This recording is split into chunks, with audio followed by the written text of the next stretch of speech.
بسم اللہ الرحمن الرحیم۔ السلام علیکم ورحمۃ اللہ وبرکاتہ۔ جیسا کہ آپ کو معلوم ہے کہ انسان کو زندگی میں بہت سارے مراحل جو ہے وہ طے کرنے پڑتے ہیں، اور خاص جو مقصد انسان کا اس دنیا میں آنے کا ہے وہ یہ ہے، وما خلقت الجن والانس الا لیعبدون۔ اور اس لیعبدون کے اندر جو ایک بہت ہی ضروری چیز ہے وہ یہ ہے کہ انسان کو اللہ تعالیٰ نے جس مقصد کے لیے بھیجا ہے اس مقصد کے اندر انسان کا مضبوط ہونا۔ یعنی ایک دنیاہی طور پر اگر اس مثال کو لیا جائے کہ دنیاہی طور پر اگر ہم ایک عمارت کھڑا کرتے ہیں یا کوئی بلڈنگ بناتے ہیں، مکان وغیرہ، یا کوئی بھی ایک کمرہ بناتے ہیں، جتنا ہم اس کو مضبوط کرنا چاہیں اتنا وہ مضبوط ہو سکتا ہے، اور جتنا ہم اس کے اندر یعنی بنیاد جو ہے اس میں اگر کسی بھی طرح سے کوئی کوتاہی رہتی ہے تو زندگی بھر جو ہے وہ کوتاہی جو ہے اس کے اندر موجود رہتی ہے۔ اسی طرح سے اگر اس چیز کو سمجھا جائے، جس چیز کی طرف میں اشارہ کرنے جا رہا ہوں وہ یہ ہے کہ قرآن پاک کو سیکھنے کے لیے بھی، اس کی بنیاد کو مضبوط کرنے کے لیے انسان کو جو ضروری چیز ہے، جس طرح بلڈنگ کی مضبوطی کے لیے اس نیچے کی جو بنیاد ہے وہ مضبوط ہونا ضروری ہے، اسی طریقے سے قرآن پاک کے لیے اس یعنی بنیاد کا مضبوط ہونا ضروری ہے۔ یعنی کون سی بنیاد؟ وہ بنیاد یہ ہے، یعنی حروف تہجی یا حروف مفردات، حروف ہجا، اگر اس طریقے یہ بہت سارے نام اس الف با وغیرہ کے ہیں، اگر یہ مضبوط نہیں ہوں گے، یعنی اگر ان میں کوئی کوتاہی رہ جاتی ہے سمجھنے کے اعتبار سے، پڑھنے کے اعتبار سے، تو قرآن پاک کا جو پڑھنا ہے وہ کافی دشوار اور کافی مشکل، بلکہ ہم قرآن پاک کے اندر وہ غلطیاں کریں گے یعنی جن سے نہ ہماری نماز درست ہو سکتی ہے، نہ ہمارا قرآن پاک درست ہو سکتا ہے، بلکہ اس کے بدلے ہم گناہ گار بھی ہو سکتے ہیں۔ اس لیے ہمیں قرآن پاک کو سیکھنے کے لیے یہ جو حروف میں نے بورڈ پر لکھے ہیں ان کا سمجھ کر کے پھر ان کو سمجھنے کے بعد قرآن پاک میں استعمال اسی طریقے سے کرنا جس طریقے سے آپ کو سمجھایا جائے گا، انتہائی ضروری ہے، انتہا ضروری۔ اگر ہم ان کو نہیں سیکھیں گے صحیح طریقے سے تو قرآن پاک کے اندر ہم بہت ساری ایسی غلطیاں کریں گے جن سے معنی بگڑ جاتے ہیں۔ یعنی قرآن پاک کا پڑھنا کافی ہمارے لیے پھر مشکل ہے، ہم قرآن پاک کو صحیح نہیں پڑھ سکیں۔ اور یہ حروف جو ہے یہ قرآن پاک کی بنیاد ہے، اور اگر بنیاد کسی بھی چیز کی مضبوط ہوتی ہے تو وہ چیز جو ہے اتنا ہی مضبوط ہوگا۔ بہرحال اب میں اتنا زیادہ ڈیٹیل میں نہیں جاؤں گا، تو جس طرف میں اشارہ کرنے جا رہا ہوں وہ یہ ہے کہ قرآن پاک کو مضبوط کرنے کے لیے انتہائی ضروری جو ہے ان حروف کا سیکھنا ہے۔ اب جو یہ حروف ہیں یہ ٹوٹل جتنے بھی اس بورڈ پر لکھے ہیں اگر ان کو گنا جائے تو یہ 30 حروف آتے ہیں، یعنی الف سے لے کر کے یا تک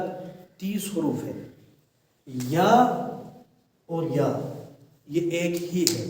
کیا مطلب یہ ہے کہ جب ہم یا کو ادا کرتے ہیں تو یا کی آواز سیم ٹو سیم ہوتی ہے،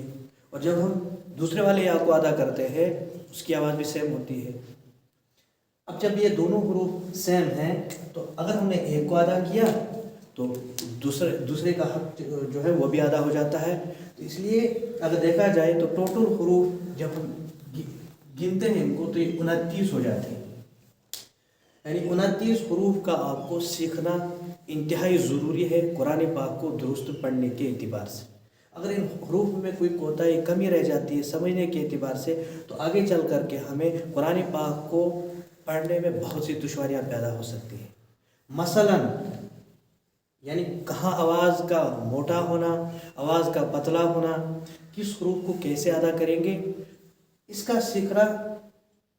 بہت ہی زیادہ ضروری ہے، اشد ضروری ہے۔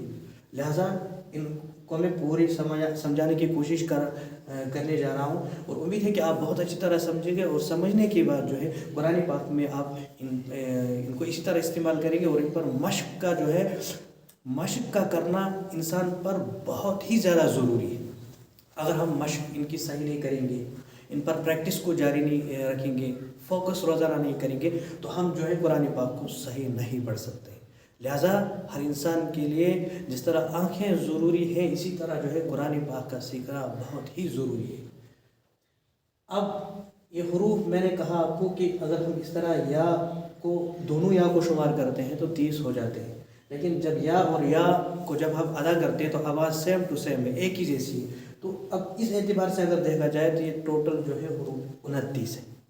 یہاں تک جو ہے آپ کو سمجھ میں بات آئی ہوگی، اور اب چلتے ہیں تھوڑی تفصیل کی طرف، ڈیٹیل کی طرف، یہ حروف، ان حروفوں کے بارے میں اب ہم ڈیٹیل کی طرف چلتے ہیں۔ یعنی ان 29 حروف میں سے ایسے حروف ہیں جو باریک بھی ہوتے ہیں اور کچھ ایسے حروف ہیں جو پر ہوتے ہیں، یعنی ان کو آپ ڈیوائیڈ کریں گے، آپ 3 حصوں میں ان کو ڈیوائیڈ کرتا ہوں۔ سب سے پہلے ہم دیکھیں گے کہ کون کون سے حروف 29 حروفوں میں سے ہیں جو پر ہوتے ہیں، یعنی پر کا مطلب ہے جو موٹی آواز سے پڑھے جاتے ہیں، منہ بھر کر ان کی آواز ہوتی ہے، اور ہمیشہ ہر حالت میں، ہر حالت کا مطلب یہ ہے چاہے ان پر زبر ہو، چاہے ان پر زیر ہو، اس کا اعتبار بالکل نہیں کیا جائے گا، بلکہ ان حروفوں کا اعتبار کیا جائے گا۔ اگر ان 29 حروفوں میں سے جو میں پر حروف بتانے جا رہا ہوں، اگر وہ پر حروف قرآن پاک میں کہیں بھی آئیں گے، کسی پارے کے اندر آئیں گے، کسی صفحے کے اندر آئیں گے، تو وہ ہمیشہ ہر حالت میں پر ہوں گے، یعنی زبر اور زیر کا اعتبار وہاں پر نہیں کیا جائے گا ان حروفوں۔ اب وہ حروف کون کون سے ان کو پہلے جانتے ہیں۔ سب سے پہلا حرف جو ہے خا، اس کے بعد والا حرف جو ہے صاد، ضاد، طا، ظا، غی اور قاف۔ اب ان کو گنتے ہیں یہ کتنے حروف آئیں۔ 29 حروف میں سے یہ حروف جن کے اوپر میں نے گول نشان لگایا ہے یہ پر ہوتے ہیں، 1 2 3 4 5 6 7۔ یہ 7 حروف جو ہیں خا، صاد، ضاد، طا، ظا، غین اور قاف، یہ 7 حروف 29 حروف میں سے ایسے ہیں جو ہمیشہ ہر حالت میں پر ہوتے ہیں، یعنی موٹی آواز ان کی رہے گی، ہمیشہ پڑھنے کے وقت ہم ان کو اس طرح ادا کریں۔ مثال کے طور پر میں آپ کو ایک مثال دیتا ہوں قرآن پاک کے اندر، صراط الذین انعمت علیہم۔ اب دیکھو جو طا جو آ رہا ہے اس کے اندر، الصراط کے اندر جو طا وہاں پہ آ رہا ہے اس کو ہم موٹی آواز سے ادا کرتے ہیں، یعنی اس کی آواز جو ہوتی ہے وہ موٹی ہوتی ہے۔ یہ 7 حروف ہیں جو ہمیشہ ہر حالت میں پر ہوتے ہیں۔ اب 29 حروف میں نے ٹوٹل کہا تھا، اور 29 میں سے ہم نے ان حروفوں کو وہاں ان کا میں نے گول دائرہ لگایا تھا، اب ان کو میں نے علیحدہ کیا، یعنی یہ 7 حروف جو ہے ہمیشہ ہر حالت میں جو ہے پر ہو جاتے ہیں۔ سب سے پہلا حرف پر ہونے والا ہے قرآن پاک میں، سب سے پہلا حرف جو پر ہونے والا ہے قرآن پاک میں وہ خا ہے،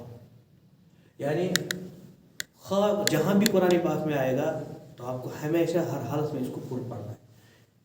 اس کے بعد جو دوسرا والا حرف ہے دوسرے نمبر پر یہ صاد ہے، صاد بھی ہمیشہ ہر حالت میں پر ہوگا، چاہے ان پر زبر ہو، چاہے ان پر پیش ہو، چاہے ان کے نیچے زیر ہو، ان تینوں کا اعتبار نہیں کیا جائے گا، چاہے زبر آئے، زیر آئے یا پیش آئے، وہ تو علیحدہ سے وہ قاعدہ آپ کو انشاءاللہ آگے پڑھایا جائے گا، آگے کی کلاس کے اندر جو اگلی کلاس ہوگی، یعنی آگے جتنی بھی کلاس آئیں گی ان کے اندر وہ قاعدہ الگ سے آئے گا، لیکن یہاں یہ سمجھنے کی آپ کو کوشش کریں۔ اگر اس سمجھنے میں کوئی کوتاہی رہ جاتی ہے تو آپ جو شروع کی جو کلاس ہے وہ جب آپ نہیں سمجھ پائیں گے صحیح سے تو آگے چل کر کے آپ کے لیے کافی دشواری ہو سکتی ہے، اس لیے آپ کو بار بار میں رپیٹ کر کے بتا رہا ہوں تاکہ آپ کو سمجھ میں آ جائے۔ خا یہ بھی پر ہوگا چاہے ان پر کوئی سی بھی حرکت ہو، صاد جو ہے یہ بھی پر ہوگا، ضاد جو ہے یہ بھی پر ہوگا، اور طا جو ہے یہ بھی پر ہوگا، ظا جو ہے یہ بھی پر ہوگا، اور غین جو ہے یہ بھی پر ہوگا، قاف جو ہے یہ بھی پر ہوگا۔ اب یہیں سے میں آپ کو ایک مثال بتاتا ہوں۔ مثال کے طور پر یہ قاف کو لے لیتے ہیں، قاف کو اب چھوٹا والا کاف لیتے ہیں، چھوٹا والا کاف ایسا ہوتا ہے، اس کی پہچان یہ ہے، اور اس کی پہچان ایسی ہے، اور اس پر 2 نقطے ہوتے ہیں۔ اب اس کاف اور اس کاف سے میں آپ کو ایک فرق سمجھاتا ہوں. فرق یہ ہے کہ جب ہم اس کاف کو لکھیں گے